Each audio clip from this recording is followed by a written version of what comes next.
오늘부터 4주 동안은 대림절 기간입니다. 대림절 기간 동안에는 그동안 제가 선포했던 말씀인 신명기를 잠시 접어두려고 합니다. 제가 대림절에 전해야 할 말씀을 놓고 또 고민하고 기도하다가 요한복음으로 나누어야겠다라고 청하고 약 2달 전부터 조금씩 요한복음을 연구하고 또 묵상하면서 2019년 대림절을 저도 함께 준비해 왔습니다. 요한복음 말씀 안에는 사실 오늘 저희가 읽은 것에 다 나와 있지만 무엇보다 성육신하신 예수 그리스도가 그 어떤 신약 성경보다도 잘 드러나고 있습니다. 그래서 이 대림절기에 우리가 요한복음을 함께 나누며 예수님의 다시 오심을 갈망하고 기다리는 시온의 대림절이 되었으면 좋겠습니다. 시온의 교회에서 제 설교를 나름 이제 오래 들으신 분들은 이제 성경 말씀을 어떻게 대해야 하는지 그래도 조금 많이 익숙해지셨을 것이라고 생각이 됩니다. 우리가 구약 성경의 말씀을 더 풍성하게 이해하기 위해서는 구약 성경의 경우는 그 말씀이 기록되던 고대 근동 세계의 사상과 역사적 배경을 생각해 볼 수 있습니다. 그렇다면 여러분, 신약 성경을 더 풍성하게 이해하기 위해서는 어떤 역사적인 배경들을 고려하면 좋을까요? 많은 사람들은, 많은 성경학자들은 그리스의 철학 사조를 알아야 된다고 많이들 말합니다. 그 말이 맞습니다. 그리스의 철학을 공부하면 할수록 신약 성경을 더 잘 이해할 수 있습니다. 왜냐하면 그러한 배경 속에서 기록되었기 때문입니다. 사실 제가 이번 주에 설교문을 여러 번 갈아엎었는데 설교문의 도입부에서 사실 또 요 자리에서 제가 사실은 이 플라톤 사상과 요한복음의 관계에 대해서 2페이지까지 써놨다가 제가 갈아엎었습니다. 양이 너무 많아져서 다음에 기회가 될 때 나누면 좋을 것 같습니다. 근데 어쨌든 그리스적 배경에서 그런 것들을 더 잘 알면 훨씬 더 풍성한 신약의 이해가 됩니다. 그러나 그것이 신약의 말씀을 이해하는 결정적 요소는 아닌 것 같아요. 오히려 신약 성경을 더 잘 이해할 수 있도록 도와주는 배경이 있는데 그것은 바로 구약 성경에 대한 지식입니다. 요한복음 20장 9절에 다음과 같은 말씀이 있습니다. 그들은 성경에 그가 죽은 자 가운데서 다시 살아나야 하리라 하신 말씀을 아직 알지 못하더라. 여기 지금 요한복음에서 성경이 뭔가요? 요한복음이 기록되던 당시에는 신약이 아직 없습니다. 그러므로 여기에서 성경이라는 말은 구약을 가리키는 말입니다. 즉 요한복음에서는 사람들이 구약을 잘 모르고 있다는 거예요. 이 구절에 보니까. 그러니까 이 말을 뒤집어 생각해 보면 요한복음은 그 책을 읽는 독자들에게 구약 성경에 대한 지식을 어느 정도 요구하고 있다고 볼 수 있습니다. 5장에는 이런 표현도 있습니다. 예수님이 하신 말씀인데요. 너희가 성경에서 영생을 얻는 줄 생각하고 성경을 연구하거니와 이 성경이 곧 내게 대하여 증언하는 것이다. 예수님 역시 구약 성경이 나에 대해 증언하고 있다고 하시면서 구약의 중요성을 강조하고 계십니다. 그래서 이 요한복음 말씀은 우리에게 이 그리스 철학 사상도 중요하고 그걸 알면 또 풍성하게 할 수 있습니다. 그러나 그보다 먼저 구약 성경, 즉 히브리적 사고에서 요한복음을 읽어야 함을 요 구절들이 말해줍니다. 그래서 우리가 이 요한복음 1장의 말씀을 자의적으로 생각하지 않고 구약 성경의 안경으로 구약 성경의 빛 아래에서 오늘 함께 생각해 보고자 합니다. 다 같이 요한복음 1장 1절의 말씀을 보시겠습니다. 제가 한 번 더 읽어보겠습니다. 태초에 말씀이 계시니라. 이 말씀이 하나님과 함께 계셨으니 이 말씀은 곧 하나님이시니라. 아멘. 사실 여기서요 우리가 이 히브리어나 헬라어를 알지 못해도 사실 1절을 가만히 생각해 보면 이 말씀이 지금 우리에게 구약 성경의 빛으로 예수님을 소개하고 있다는 사실을 알게 돼요. 그게 어떤 말입니까? 태초에라는 말이죠. 즉 우리가 구약의 빛 아래에서 요한복음을 읽으면 요한복음 1장 1절은 바로 창세기 1장 1절과 공통적 주제를 공유하고 있다는 것을 알게 돼요. 창세기는 창조의 시작이고요, 요한복음은 태초에 말씀이 계셨다 그러지 않습니까? 그러니까 이 말은 창조 이전부터, 태초니까요, 창조 이전부터 말씀이라는 것이 이미 존재해서 우주 창조 이전의 세계에, 그러니까 창조되기 전이니까 어떤 하나님의 영역이겠죠? 하나님의 영역 가운데 말씀이라는 것이 있었다는 거예요. 근데 이 창세기 1장 1절의 이 그리스어 번역 성경이 요한복음 1장과 아주 유사하게 기록되어 있어요. 소위 70인역이라고 하는 버전이죠. 즉 요한복음의 기자는요, 지금 의도적으로 이 말씀을 읽는 독자들에게 창세기 1장을 지시하고 있습니다. 이 태초에라는 말이 헬라어로 아르케라고 합니다. 한번 좀 들어봤을 법한 발음일 거예요, 아르케. 근데 이 창세기 1장 1절의 그리스어 사본도 똑같이 엔 아르케라고 시작해요. 그리고 문장 구조 자체가 아주 유사합니다. 그것은 바로 이 요한복음은 구약 성경의 빛 아래에서 읽어내야 한다는 것이죠. 이 요한복음 1장 1절을 우리가 창세기 1장의 빛 아래에서 이해하려면 사실 여러분들이 창세기 1장을 어느 정도 알고 계셔야 됩니다. 그래도 그죠? 우리가 창세기 1장 정도는, 그렇지 않습니까? 성경 다 못 봤다 하더라도 창세기 1장 정도는 저 한 10번 이상은 다 읽어보시지 않았습니까? 살아오면서. 그렇지 않겠습니까? 예. 그렇다면 여러분, 성경에서 창세기 1장이 가지고 있는 독특한 점이 뭘까요? 창세기 1장에 이 독특한 점을 구별할 수 있는 좋은 방법이 하나가 있는데, 그건 뭐냐 하면 창세기 2장과 1장을 비교해 보는 거예요. 무슨 말이냐 하면 창세기 1장에도 창조 이야기가 나오고요, 창세기 2장에도 천지 창조 이야기가 한 번 더 나옵니다. 그러니까 다시 말해서 창조에 대한 두 가지 버전이 창세기 1장과 2장에 들어있다는 거예요. 근데 창세기 2장을 읽으면 아마 창세기 2장도 한 번쯤 읽어보셨을 겁니다. 이런 말이 나와요. 이제 들으시면 알 거예요. 여호와 하나님이 땅의 흙으로 사람을 지으시고 생기를 코에 불어넣으시니 사람이 생명이 되었다. 창조 과정에서 하나님이 상당히 인격적으로 묘사됩니다. 마치 하나님을 사람처럼 부는 거죠. 하나님 무슨 이런 입이 있어가지고 부는 것처럼, 마치 토기장이처럼 또 이렇게 짖는 것처럼, 땅의 흙을 가지고 막 빚는 것처럼 묘사하고 있어요. 근데 여러분, 이 창세기 2장은요 1장처럼 창조라는 단어를 쓰지 않아요. 그리고 지으셨다, 만들었다라는 어떤 행동적인 행동사를 사용하면서 하나님을 인간적으로 묘사합니다. 그러나 1장은 달라요. 1장의 창조 이야기는 그렇지 않습니다. 하나님이 결코 인간적으로 묘사되지 않아요. 창세기 1장은 하나님을 전능하신 우주적 스케일로 강한 어떤 하나님의 폭풍의 바람이 불면서 혼돈으로부터 질서를 형성하는 창조를 볼 수 있습니다.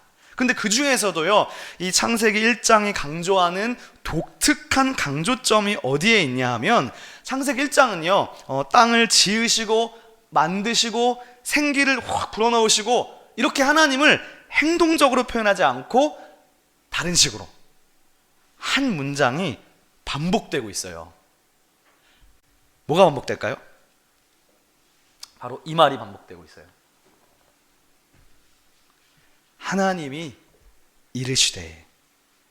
이 말은 뭡니까? 하나님이 말씀하셨다라는 말입니다. 이 말이 창세기 1장에서만 11번 나와요. 엄청 많이 나오는 거예요. 왜냐하면요, 이걸 딱 2장하고 비교해 보잖아요. 2장에서도 온 세계 만물이 창조되는데 2장에서는 하나님이 창조와 관련해서 말씀하셨다라는 말이 한 번도 안 나옵니다. 그러니까 하나님은 직접 행동으로 이렇게 뭔가 다 만드시지 말로 이렇게 때우시는 분이 아닌 거예요. 2장은 말을 하시는 분이 아닌 거예요. 그렇게 보니까 여러분 뚜렷이 드러나는 게 뭐냐, 1장이 강조하는 바는 하나님이 말씀으로 창조하신다는 거예요. 말로 다 하시는 거예요. 다시 말해, 말씀하셨다라는 말이 반복되는 것이 창세기 1장의 특징입니다. 그렇다면 여러분, 요한복음은 어떻습니까? 요한복음은 저희가 좀 전에 읽었잖아요. 더 독특해요. 창세기 1장을 가지고 예수님을 소개하고 있는데, 자, 요한복음 1장 1절을 다시 보시면, 자, 보십시오. 요한복음은 하나님이 말씀하셨다가 아니라 말씀이 계셨다라고 이야기하는 거예요. 창세기는 태초에 하나님이 천지를 창조하셨다라고 하면서 하나님이 말씀하시기를 이런 식으로 가는데, 요한복음은 태초에 말씀이 계셨다라고 이야기한다는 거예요. 요한복음에서 이 말씀이라는 말이 헬라어로, 이것도 여러분 잘 아시는, 들어봤을 법한 말인데 로고스입니다. 사실 이 로고스는 상당히 그리스 철학적 냄새가 진짜 많이 나는 단어예요.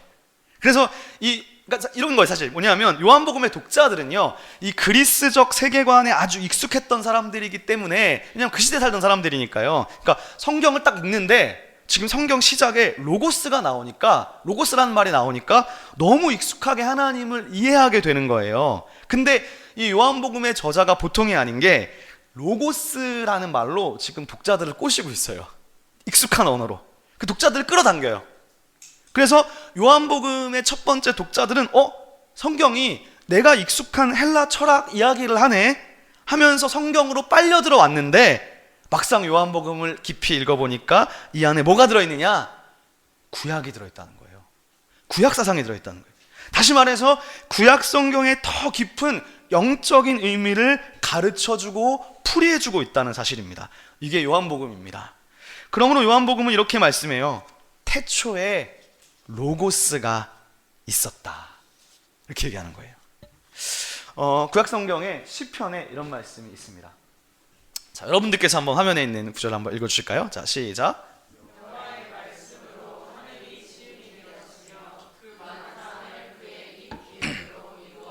아멘. 여기서 이제 시편의 이제 70인역 성경이에요. 시편의 그리스어 사본이에요. 히브리 버전이 아니고 그리스어 사본은 이 말씀을 로고스라고 번역했어요. 즉 시편은 여호와의 로고스로 천지가 창조됐다는 거예요. 자, 그럼 요거를 이제 염두에 두시면서 오늘 말씀 요한복음 1장 1절과 2절까지를 한 번 더 읽어보겠습니다. 제가 읽어보겠습니다. 눈으로 잘 생각해 보세요. 태초에 말씀이 계시니라.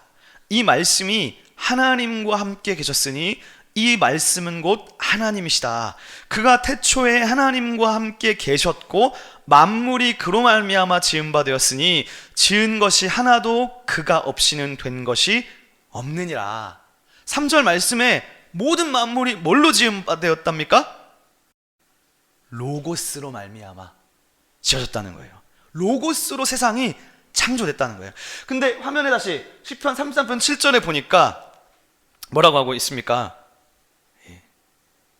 로고스, 시편에서도 여호와의 로고스로 만들어졌다는 거예요. 즉 요한복음은 구약 성경의 사상을 그대로 가지고 내려오고 있어요. 그런데 요한복음은 완전히 그대로 가져오는 것이 아니라 구약의 말씀이 다 드러내지 못한 영적인 더 깊은 의미를 계시하는데, 구약에서는 딱 보시면 이게 그냥 단순한 말이에요. 그러나 요한복음에서 말씀 로고스는 단순한 말이 아닙니다. 여기에서 말씀 로고스는 초월적 인격인 거예요. 그러니까 그냥 어떤 우리가 생각하는 그런 말이라는 단어가 아니라 그 자체로 하나의 인격으로 표현되고 있습니다. 그러니까 창세기는 태초에 하나님이 천지를 창조하신다라고 말했어요. 그래서 태초에까지 들으면 우리가 다음에 하나님이란 말이 나온다는 걸 알잖아요. 헬라어로 하나님이 이제 테오스거든요. 테오스. 그러니까 태초에 테오스가 천지를 창조하신다라고 테오스라는 말이 나올 것을 기대할 수 있어요. 근데 요한복음은 우리에게 창세기의 빛 아래에서 읽을 것을 지시하지만 읽다 보니까 테오스라는 말이 나와야 될 자리에 테오스가 안 나오고 로고스가 나오는 거예요. 즉 요한복음은 태초에 하나님만 계셨던 것이 아니라 하나님과 더불어서 다른 존재를 포함시키고 있는 거예요. 구약에는 잘 드러나지 않는 것이죠. 게다가 이 로고스가 테오스와 함께 하셨다라고 지금 1절에 말씀하잖아요. 근데 이 표현을 통해서 우리가 또 뭘 생각할 수 있냐 하면, 이 하나님이, 테오스가 로고스와 아주 친밀한 관계구나 라는 것을 읽어낼 수 있습니다. 근데 요한복음은 거기서 끝나지 않아요. 거기서 끝나지 않고 요한복음은 로고스와 하나님을 친밀한 관계로 묘사하는 것을 넘어서 어디까지 올라가느냐? 하나님과 동등한 존재가 됩니다. 결국 구약 성경에서는 하나님이 계시고 하나님이 말씀하셔서 세상이 창조되었어요. 그런데 요한복음은 그 말씀을 인격화하고 있어요. 저는 엄청나다고 생각해요. 제가 구약을 더 상대적으로 많이 봐서 그런지 모르겠는데 엄청난 이야기를 지금 요한복음이 우리에게 하고 있습니다. 이거를 그냥 어렸을 때부터 맨날 읽었던 거니까 그냥 그런가 보다 하고 넘어가시면 안 돼요. 고개를 이렇게 끄덕이시면서 이런 거구나, 이거를 느낄 수 있어야 돼요. 이 기운을. 자, 이제 다 같이 14절 말씀을 보겠습니다. 자, 여러분들께서 14절 말씀을 한번 읽어주시겠습니다. 시작.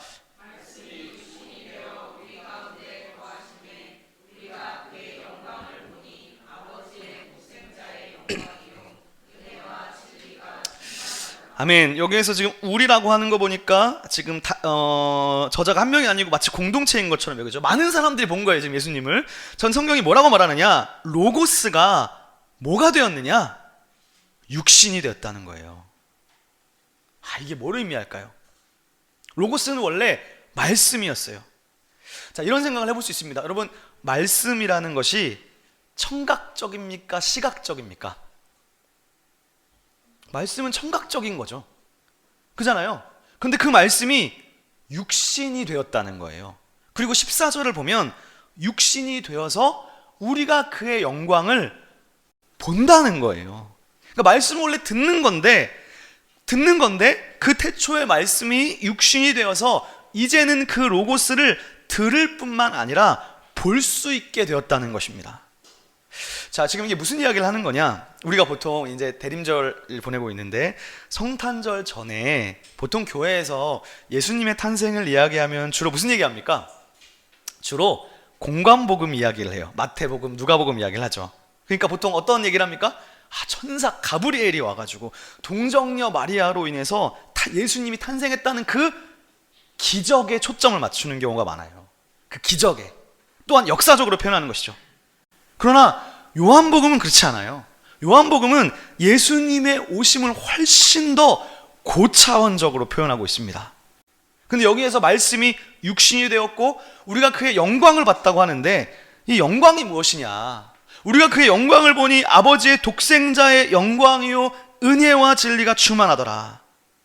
오늘 저희가 대림절 첫 번째를 시작하면서 이제 요한복음 첫 번째 시간인데 요한복음에는요 중요한 별명이 하나 있어요. 이제 미리 기억하셔야 다음 주부터 좋을 것 같은데 요한복음의 별명은 바로 영광의 책입니다. 이 요한복음의 별명이에요. 요한복음의 키워드를 하나로 말하라고 한다면 그 단어가 바로 영광입니다. 나중에 또 에스라 하게 되면 제가 또 요한복음 영광이라는 키워드로 1장부터 끝까지 이제 이야기하는데 예를 들어서 이런 거죠. 예수님의 십자가 사건을 우리는 보통 어떻게 생각하나요? 우리는 예수님의 십자가의 길을 보통 고난의 길로 생각해요. 그죠? 그 말이 틀리지 않았습니다. 부활절 전에 사순절 기간 동안에 우리는 그 예수님의 우리를 위한 십자가 고난을 묵상합니다. 그러나 그런 생각은요 요한복음스러운 아이디어는 아닙니다.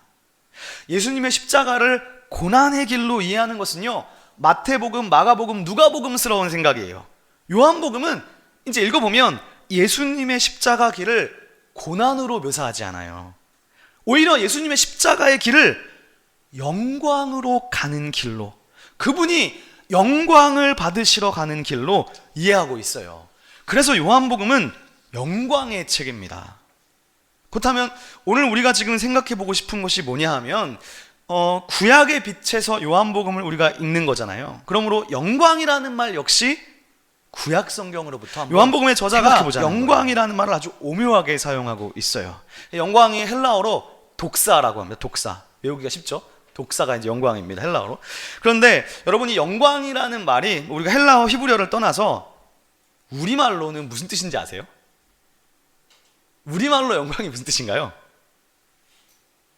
보통 이제 사용하는 맥락을 생각하면 제가 영광을 돌립니다.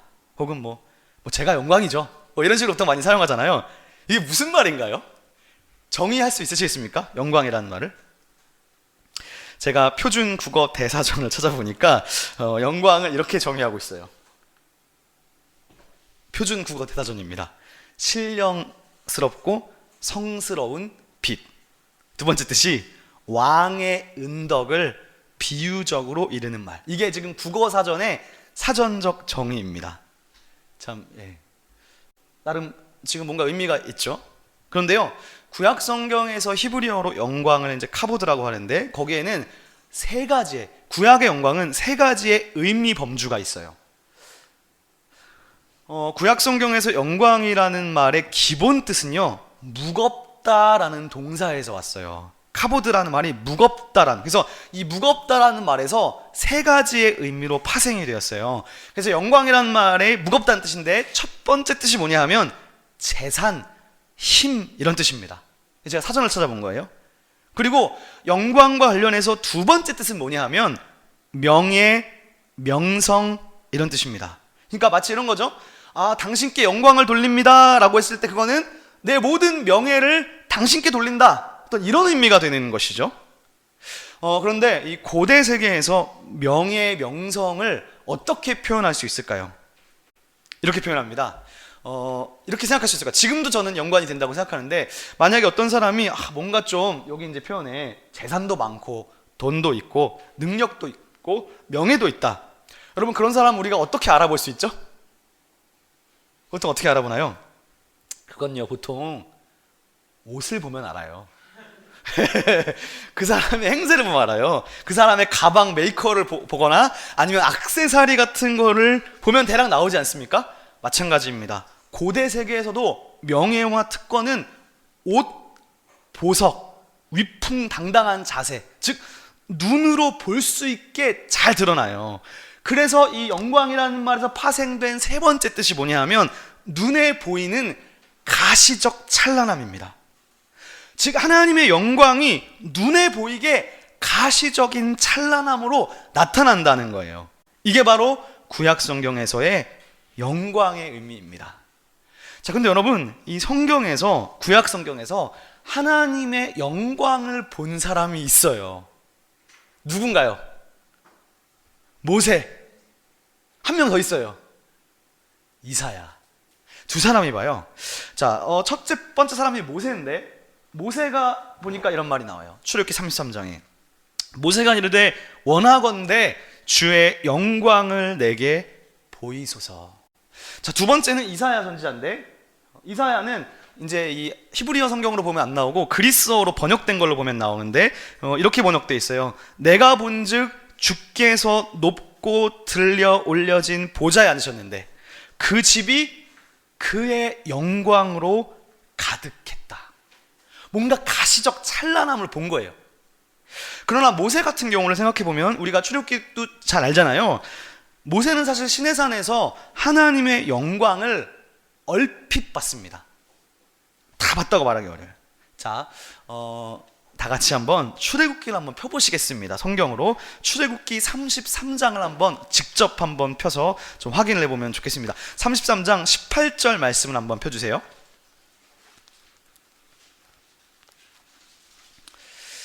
자, 18절 말씀에 보시면 제가 앞에도 있지만 한번 읽어보겠습니다. 원하건대 주의 영광을 내게 보이소서. 지금 모세가 말하는 거죠. 자, 그랬더니 하나님이 뭐라고 하시느냐? 출애굽기 33장 20절입니다. 하나님이 이렇게 말씀하세요. 네가 내 얼굴을 보지는 못할 것이다. 22절입니다. 내 영광이 지나갈 때 내가 너를 반석 틈에 두고 내가 지나도록 내 손으로 너를 덮었다가 손을 거두리니 내가 내 등을 볼 것이요 얼굴은 보지 못하리라 그럽니다. 그래서 모세는요, 하나님의 영광을 얼핏 본 거예요. 그래서 모세가 긴장된 마음으로 이제 섰겠죠. 이제 우리가 이 상황으로 들어가 볼게요. 모세가 얼마나 지금 긴장될까요? 얼핏이지만 그 얼마나 대단한 거예요, 하나님을 본다는 게. 그래서 하나님의 영광을 볼 것을 지금 막 두렵고 떨림으로 기다리고 있어요. 그게 34장이에요. 다음 장이죠. 그리고 하나님이 당신의 영광을 계시하시는 이야기가 34장입니다. 자, 4절에 34장 4절의 뒷부분을 한번 보겠습니다. 뒷부분, 4절의 뒷부분입니다. 제가 읽어보겠습니다. 모세가 여호와의 명령대로 시내산에 올라가니, 5절입니다. 자, 이제 긴장되겠죠? 여호와께서 구름 가운데 강림하사 그와 함께 거기 서서 여호와의 이름을 선포하실세. 자, 이게 지금 뭐냐 하면 하나님이 드디어 모세에게 영광을 얼핏 보여주시는데, 그럼에도 불구하고 모세는요 이제 십계명이라는 엄청난 계시를 이제 받아요. 34장 내용에서. 그리고 모세가 하나님의 영광을 경험하잖아요. 근데 34장에서 모세는 얼핏 본 거예요. 제대로 보지 못했습니다. 그러나 제대로 보지는 못했지만 무슨 경험을 하느냐? 하나님의 음성을, 하나님의 말씀을 보는 게 아니라 듣는 경험을 합니다. 하나님의 이름과 하나님이 어떤 분이신지 하나님의 속성에 대한 계시를 음성으로, 말씀으로 받는 거예요. 자, 5절을 잘 생각해 보세요. 5절 말씀을, 구름 가운데 강림하사 그와 함께 거기 서서 야훼의 이름을 계시받은 거예요. 그리고 이제 가장 스펙터클한 6절입니다. 이렇게 나와요. 여호와께서 그의 앞으로 지나시며 선포하시되. 자, 이제 계시가 나옵니다. 하나님의 성품에 관한 계시가 나와요. 여호와라, 여호와라, 자비롭고 은혜롭고 노하기를 더디하고 헤세드와 에메트가 많은 하나님이다. 하나님은 헤세드와 에메트의 하나님이라는 거예요. 하나님의 성품이 뭐냐? 자, 한번 이런 거 잘 안 해봤는데 오늘 한번 해보겠습니다. 한번 따라해 봅시다. 하나님은 헤세드의 하나님이다. 하나님은 에메트의 하나님이다. 즉 인자와 진실이 많은 하나님. 히브리어로 인자가 헤세드, 진실이 에메트죠. 많이 이야기 나눴습니다.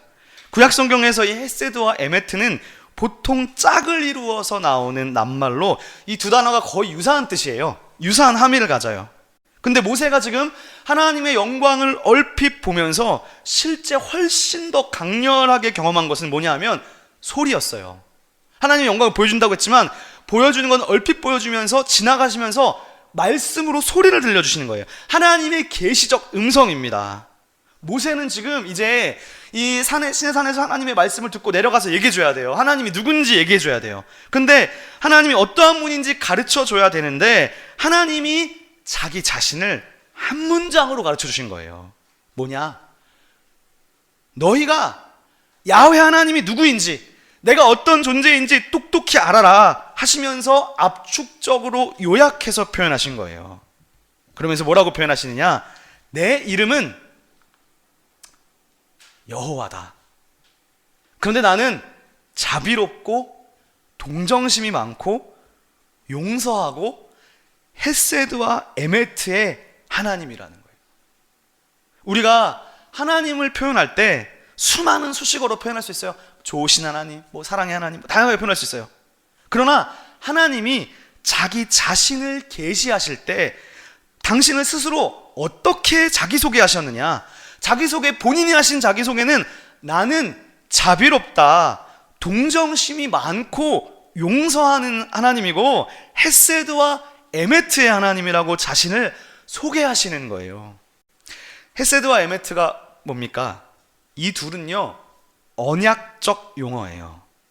인자와 진실한 말이 언약적 용어예요. 하나님은 뭐에 인자하고 뭐에 신실하느냐? 당신의 언약에 신실하시다는 거예요. 이스라엘 백성과 언약을 맺었는데 이스라엘 백성이 나를 버리고 돌아선다 할지라도 하나님은 언약을 맺으셨기 때문에 너희들의 그 모습과 상관없이 내가 그 언약에 신실하다는 거예요. 이게 하나님의 성품입니다. 언약에 신실하다는 것은 다른 말로 하면 충성스럽다는 것이죠. 또 다른 말로 하면요 믿음직스럽다는 거예요. 저는 실력이 있는 것보다 똑똑한 것보다 더 중요한 덕목이 무엇이느냐라고 하면 저는 그거는 믿음직스러운 것이라고 봐요. 최고의 성품은 믿음직스러운 거예요. 사람이 아무리 은사가 뛰어나고 막 뭐가 능력이 많고 가진 게 많아도요, 믿음직스럽지 못하면 그건 꽝입니다. 성경을 아무리 잘 알아도, 그리고 내가 막 돈을 많이 베푼다 할지라도 믿음직스럽지 못하면 그건 꽝이에요. 믿음직스럽지 못하다는 것은요, 불안한 거거든요. 여러분 주변에 그런 사람도 많이 있지 않습니까? 내일 약속했는데 이 사람이 믿음직스럽지 않아. 그건 뭡니까? 변동이 있을 수 있다는 거죠. 그래서 계속 확인해 봐야 돼요. 그리고 결국 당일날 갑자기 취소하거나 뭐 그런 상황이 생기는 거예요. 믿음직스럽지 못하는 것이죠. 내가 무슨 일을 맡겼는데 불안해. 항상 뭐가 바뀌고 뭐가 바뀌어요. 믿음직스럽지 못하다는 거예요. 그런 의미에서 이 신실과 성실, 하나님이 언약에 신실하시다는 것은 참 좋은 것이죠. 그것보다 더 좋은 것이 없는 것이죠. 저는 우리 시온의 교회 성도들이 참 신실하다고 생각합니다. 다 성실하고 충성스러운 분이라고 생각해요. 그래서 2년 6개월이 지난 이 시간까지도 이 자리를 지켜주시고 함께 해주신 것 같아요. 근데 저는 그 중에서도 가장 믿음직스러운 사람이 있다면, 죄송합니다, 제가 실명을 거론해서 뭐 좋은 거니까, 예, 그죠? 뭐 흉보는 거 아니니까요. 제가 지금까지 한 번도 거론하지 않은 저는 우리 김규리 성도라고 생각해요. 예. 동의하지 않으십니까? 예, 예, 예. 네.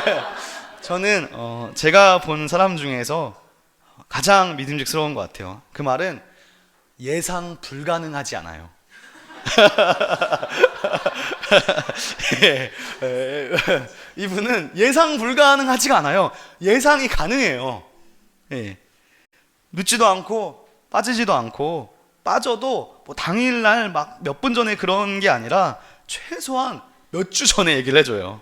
다 미리 말해줘요. 그래서 무언가를 맡길 때 걱정이 안 되는 것 같아요. 여러분도 그렇지 않으십니까? 우리 규리 자매를 보면서.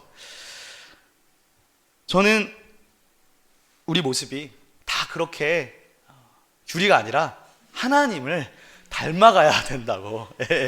규리 안에 나타나신 하나님을 닮아가야 된다고 저는 생각합니다. 우리 모두가 다 그렇게 나아가야 된다고 합니다. 근데 하나님이 자기소개를 하시는데 자기를 뭐라고 소개하시느냐? 너 이것만은 백성들한테 얘기해줘라. 나는 헤세드와 에메트의 하나님이다. 언약적 신실하심, 언약적 사랑이에요. 양자 간에 약속을 하고서 그 약속에 성실하다는 거예요. 그 약속에 변함이 없다는 거예요. 근데 그게 어느 정도냐 하면, 한쪽이 돌아서고 한쪽이 깨버린다 할지라도 하나님은 그 약속에 끝까지 충실하시고 끝까지 신실하시고 끝까지 성실하실 거라는 말씀이에요. 그래서 하나님은 믿음직스러운 거예요. 사실 우리가 믿는다기보다는 이미 믿음직스러운 분인 거예요. 그래서 하나님의 자기소개에서 1번이 하나님 당신이 헤세드의 하나님입니다. 그래서 우리는 그분을 신뢰하고 믿을 수 있는 것이죠. 한 번 여호와를 주님으로 삼으면, 그분을 한 번 나의 주님으로 삼으면, 그분은 비록 내가 어쩔 수 없는 죄악 가운데 있고 내가 여전히 하나님 보시기에 부끄러운 짓을 한다 할지라도 언제든 우리가 다시 회개하고 주님께로 돌이키기만 하면 그분은 항상 거기에 계셔서 끝까지 언약에 신실하신 하나님이십니다. 할렐루야. 모세는 하나님의 영광을 얼핏 본 거예요. 얼핏 봤지만 그 보는 자리에서 가시적 찬란함 속에서 하나님의 음성을 귀로 들었던 거예요. 근데 구약 성경에서요, 이사야로 가면 이런 예언이 나와요. 이런 말이 이사야에 있어요. 주의 영광이 나타나고 모든 육체가 하나님의 영광을 보리라. 그런 말이 뒤로 가면 나옵니다. 그런데 오늘 요한복음에서 모세가 얼핏 본 그 하나님의 영광을 오늘 요한복음 어떻게 됩니까? 모두가 눈으로 보게 되는 거예요. 왜? 로고스가 육신이 되셨고 사람이 되셨기 때문입니다. 자, 다시 요한복음 1장으로 돌아오셔서 다시 한번 우리가 14절 말씀을 보겠습니다. 제가 읽어보겠습니다. 말씀이 육신이 되어 우리 가운데 거하심에 우리가 그의 영광을 보니 아버지의 독생자의 영광이요 은혜와 진리가 충만하더라. 여기서 이 은혜와 진리는 번역이 이렇게 돼서 잘 눈치를 못 채셨을 거예요. 은혜와 진리는 아까 출애굽기 34장 6절에서 인자와 진실이 많은 하나님이다 할 때 히브리어로 동의어입니다. 즉 헤세드와 에메트를 번역한 말이에요. 즉 우리가 그 예수 그리스도를 통해서 그분의 영광을 보니까 구약 성경에는 모세는 하나님의 영광을 얼핏 봤습니다. 그러나 신약 시대에 많은 사람들이 우리는이잖아요. 지금 이게 표현이 우리는이에요. 많은 사람들이 예수를 본 거예요. 예수는 하나님의 영광의 가시적 찬란함입니다. 하나님이 가시적으로 눈에 보일 수 있게 육신으로 나타난 거예요. 근데 그 예수님을 보니까 뭐를 깨닫느냐? 하나님이 신실하신 사랑과 언약적 신실함으로 충만하시구나. 예수님을 통해서 헤세드와 에메트가 은혜와 진리가 충만하다는 것을 깨닫게 된다는 거예요. 모세는 그 헤세드와 에메트를 말로 들었어요. 말로. 그러나 예수님의 제자들은 그것을 어디서 봅니까? 바로 예수님의 인격과 삶에서 하나님의 헤세드를 직접 보았던 것입니다. 그러면 사랑하는 여러분, 구약시대에 조금씩 드러났던 하나님의 영광, 헤세드와 에메트, 이것이 나타났는데 그 나타남은 바로 예수 그리스도의 성육신, 예수님의 사건입니다. 즉 하나님의 아들 예수님을 통해서 하나님의 영광이 나타난 것이죠. 다 같이 15절과 16절을 보겠습니다. 여러분들께서 이 두 구절을 한번 읽어주시겠습니다. 시작.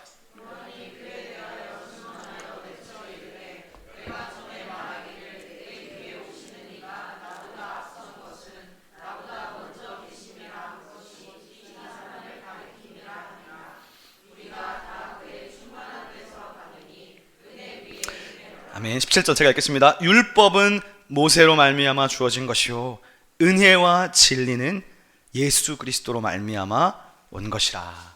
아멘. 사랑하는 시온의 성도 여러분, 대림절입니다. 대림절은 교회력의 시작입니다. 대림절은요 예수님의 탄생을 기억하는 절기입니다.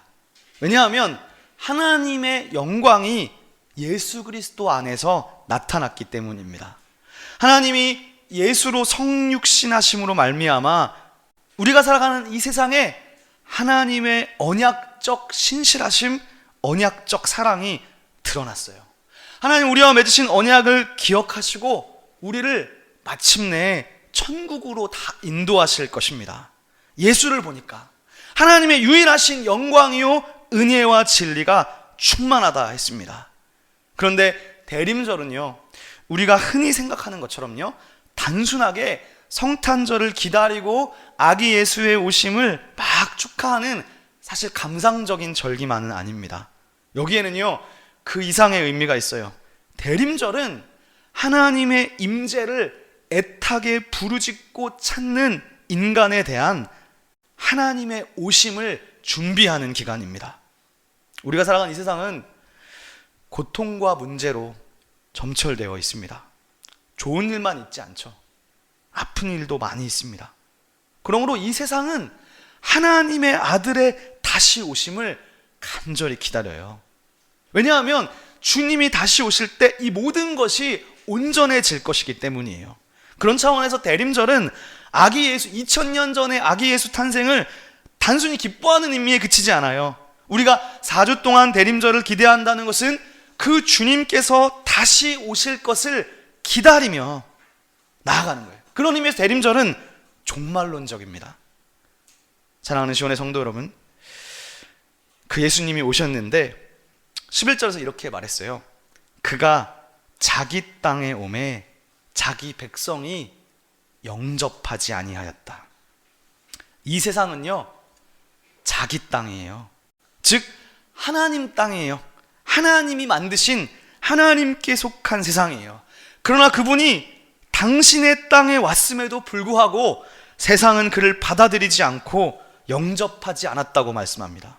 그러나 그를 영접한 사람은 누구든지 하나님의 자녀가 된다고 말씀합니다. 그분이 이 땅에 오심은 마치 소돔과 고모라의 부르짖음을 듣고 내려오셨던 하나님, 이스라엘이 애굽에서 극심한 고통과 노예로 신음하고 부르짖을 때 그 부르짖음을 듣고 그 근심을 알고 이 땅에 내려오셨던 것처럼 예수께서는 이 땅에 신음하는 모든 백성들의 부르짖음을 들으시고 우리의 아픔을 아셨기에, 그리고 우리에게 공감하셨기에 이 땅에 찾아오신 거예요. 그럼 여러분, 우리의 모든 소망과 우리의 모든 갈망은 예수의 다시 오심에 있습니다. 왜냐하면 이 땅을 살아가면서 슬픔과 기쁨, 이런 모든 것들은 일시적입니다. 잠깐 슬픔이 없어졌다 할지라도 또 다른 슬픔과 고통과 고난이 계속될 거예요.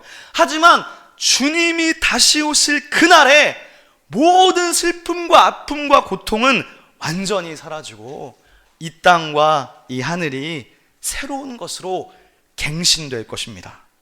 그러므로 이 대림절을 우리가 기다리면서 함께 예수 그리스도, 하나님의 아들의 다시 오심을 기다리는 2019년 대림절이 될 수 있기를 주님의 이름으로 부탁드립니다. 기도하겠습니다. 사랑하는 하나님 아버지,